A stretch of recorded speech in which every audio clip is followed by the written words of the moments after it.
धावत्या रेल्वेतून पडून तरुणाचा मृत्यू, लोहमार्गावरील घटना ओळख पटवण्याचं आवाहन.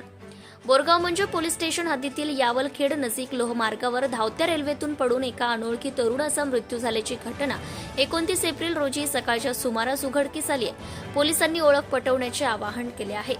सूत्रांनी दिलेल्या माहितीनुसार बोरगाव मंजू पोलीस ठाण्याच्या हद्दीत यावलखेड नजीक लोहमार्गावर धावत्या रेल्वेतून पडून तरुणाचा मृत्यू झाल्याची सोमवार दिनांक 29 एप्रिल रोजी घटना घडली आहे. सदर घटनेची माहिती रेल्वे कर्मचारी यांनी बोरगाव मंजू पोलीस ठाण्यात दिली.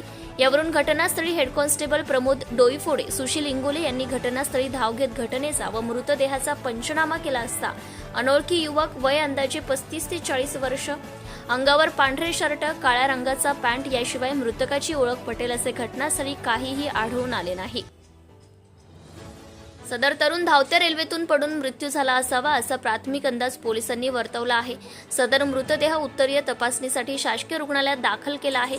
मृत अनोळखी सदर युवक कुणाच्या ओळखीचा किंवा नातेवाईक असेल तर बोरगाव मंजू पोलीस स्टेशन येथे संपर्क साधावा असे आवाहन पोलिसांनी केले आहे. तर पुढील तपास हेड कॉन्स्टेबल प्रमोद डोईफोडे यांनी आणि सुशील इंगोलेसह पोलीस करीत आहेत. सत्यशोधक न्यूज चॅनलसाठी मुख्य संपादक Santosh Gavai, Akola. Subscribe now and press the bell icon. Never miss an update.